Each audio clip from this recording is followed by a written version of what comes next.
মুখ্যমন্ত্ৰীগৰাকী এগৰাকী মিছলীয়া মিথ্যাচাৰ সংবিধানৰ গৰু গোৱাই নমনা হৈছে সেইগৰাকী মুখ্যমন্ত্ৰী অসমৰ ৰাইজক কি নিৰাপত্তা দিব হিমন্ত বিশ্ব শৰ্মা ক্ষমতাৰ মূৰত ধৰিছে আচলতে ক্ষমতাৰ লালসাত ক্ষমতা অপব্যৱহাৰ কৰি অসমৰ ৰাইজৰ ওপৰত যেনেধৰণে নিৰ্যাতন চলাইছে অত্যাচাৰ চলাইছে ইয়া অসমীয়া মানুহৰ কাৰণে অসমৰ কাৰণে গ্ৰহণযোগ্য নহয়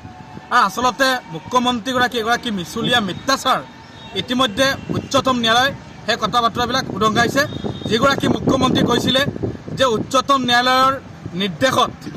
যে তেওঁলোকে উচ্ছেদ চলাই আছে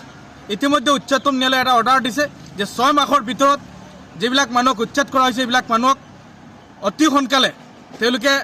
সংস্থাপনৰ ব্যৱস্থা কৰিব লাগে আৰু 6 মাহৰ ভিতৰত ক্ষতিপূৰণ প্ৰদান কৰিব লাগে কিন্তু মুখ্যমন্ত্ৰীগৰাকী আচলতে মিছলীয়া সেই কথা ইতিমধ্যে স্পষ্ট হৈছে আৰু এটা কথা স্পষ্টভাৱে ক'ব খুজিছোঁ মুখ্যমন্ত্ৰী হিমন্ত বিশ্ব শৰ্মাই হাইলাকান্দিত একনায়কত্ববাদ চলাইছে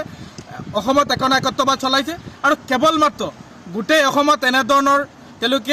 এনেধৰণৰ ক্ষমতা অপব্যৱহাৰ কৰি অসমীয়া মানুহৰ ওপৰত অত্যাচাৰ নিৰ্যাতন কৰা আৰম্ভ কৰিছে সেই কথা ইতিমধ্যে অসমৰ ৰাইজে বুজি পাইছে আৰু এটা কথা মুখ্যমন্ত্ৰীগৰাকীক সুকিয়াই দিব বিচাৰিছোঁ যে ক্ষমতা অপব্যৱহাৰ কৰিব নালাগে ক্ষমতা ব্যৱহাৰ কৰি অসমৰ ৰাইজৰ ওপৰত এনেধৰণৰ নিৰ্যাতন অত্যাচাৰ কোনো অৱস্থাত কোনো কাৰণতে বৰদাস্ত কৰা নহ'ব সেই কথা সুকিয়াই দিব বিচাৰিছোঁ আৰু মুখ্যমন্ত্ৰীগৰাকীয়ে এনেধৰণৰ কাৰ্যত লিপ্ত হৈ সমগ্ৰ অসমৰ মানুহক এনেধৰণৰ তেওঁ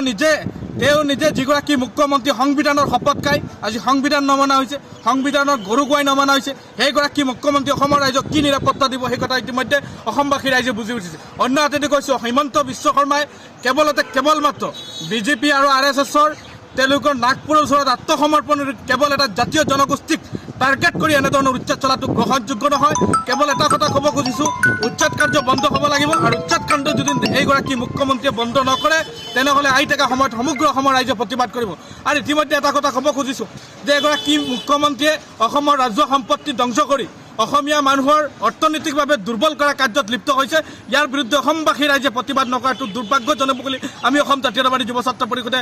অভিহিত কৰোঁ আৰু এটা কথা স্পষ্টভাৱে কৈছোঁ হিমন্ত বিশ্ব শৰ্মাৰ এনেধৰণৰ কাৰ্য কোনো পৰ্যায়ত গ্ৰহণ কৰা নহ'ব কোনো পৰ্যায়ত মানি লোৱা নহ'ব অতি সোনকালে এগৰাকী মুখ্যমন্ত্ৰীয়ে পদত্যাগ কৰিব লাগে